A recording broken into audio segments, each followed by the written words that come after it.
Aktrisa Ayselim Yusupova va Yigitali Mamajonovni nima bog'laydi? Yigitalining turmush o'rtog'i Muqaddas Sa'dullayeva barcha haqiqatlarni xalqqa oshkor qildi. Aktrisa Muqaddas Sa'dullayeva onasining hayotini asrab qolgan desak mubolag'a bo'lmaydi.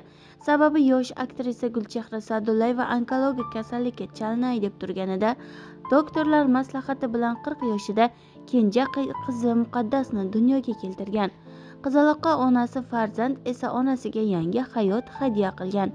6-dekabrda tug'ilgan kunini nishonlagan Muqaddas Sa'dullayeva bu yil 35 yoshni qarshiladi va el suygan aktrisaga aylandi. Aktrisa 2014-yil 5-noyabrda aktyor Sanjar G'aniyevga turmushga chiqqandi. To'y marosimi katta shov-shuvlar bilan o'tgan, ammo oradan ko'p vaqt o'tmay aktrisa ota uyiga qaytib kelgan.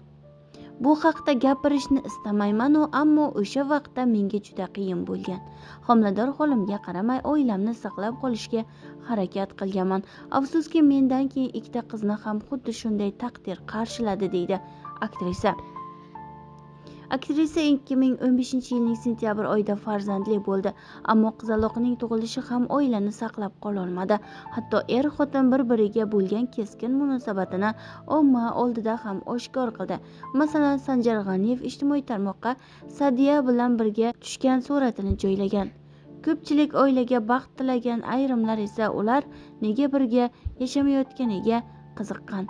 Shunda Sanjar G'aniyev ham suhbatga qo'shilib, qizini ko'rdi degani oilasiga qaytdi degani emas, oila yo'q deya izoh qoldirgan. Bu gapdan Muqaddas Sa'dullayeva qattiq ranjigan. Yashamaslikka yetarli sabab ham yo'q. Erkak kishida mas'uliyat bo'lishi kerak. Odam farzandining taqdiriga bir o'zi kurashgani bir tiyin. Bolam uchun shuncha kurashib, adashibman. Siz Sadiyaga noloyiqsiz deb gap so'zlarga nuqta qo'ygan. Keyinchalik aktrisa intervyularning birida ota-onasidek baxt nasib etishini orzu qilgani, ammo u farzandini yolg'iz tarbiyalashga majbur bo'lgani haqida aytib o'tgan.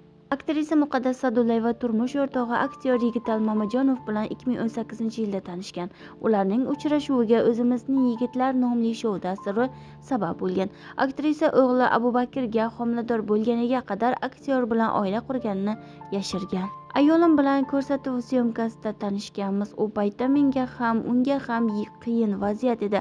Oilaviy ajrimdan keyin ruhiy muammolarni yengish uchun vaqt va ruhiy madad kerak. Biz avvaliga bir-birimizga ruhiy ko'mak berish uchun gaplashganmiz. Keyinchalik munosabatlarimiz jiddiylashgan. Uning sabrli ekanini va aytgan gapini qonundek qabul qilishini sezganman. Avvaliga oila qurganimizni odamlardan yashirganmiz. Ammo o'g'lim tug'ilish arafasida hammasi oshkor bo'lgan, deydi Yigitali Mamajonov.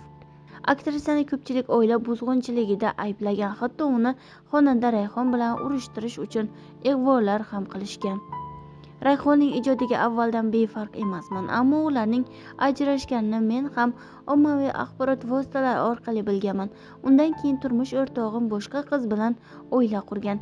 Men bir muxlis sifatida oilaning saqlanib qolishini istardim, ammo peshona ekan, hech kim ajrashish niyatida uylanmaydi. Ayollarda ham shunday niyat bo'lmaydi. Bir yili juda xunuk holat bo'lgan.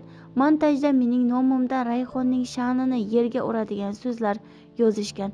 Eng yomoni, montajda rasm tepasiga Instagram profilimni joylab qo'yishgan. Uni Rayhonga jo'natishgan. Mendan ranjib, u ham Instagramga joyladi, ammo bu ish ig'vodan boshqa narsa emasdi. Xayriyatki, ko'p o'tmay uni men yozmaganim oshkor bo'ldi.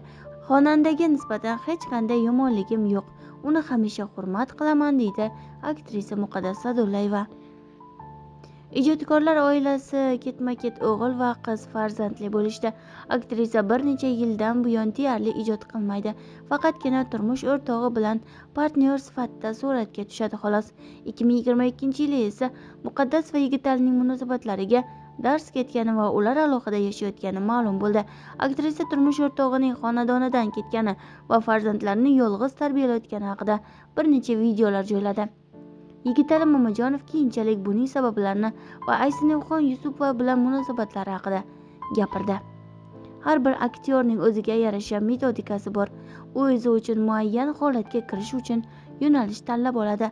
Ayselim bilan kliplar, seriallar orqali tanishmiz, lekin yaqin emasmiz. U qiz bilan sevishib muhabbatni boshdan kechirmadik. Mening filmdagi obrazim Rustam Aysinimxonning obrazini sevadi.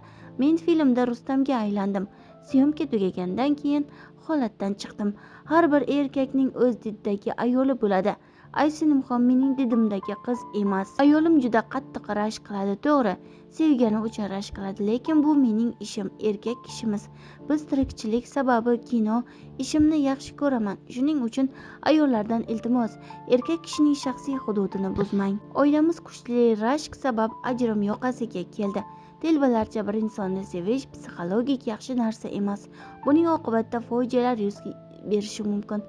Eng yengili oila buzilishiga, keyinroq esa o'limgacha olib keladi. Muqaddas Sa'dullayeva Instagramda juda faol.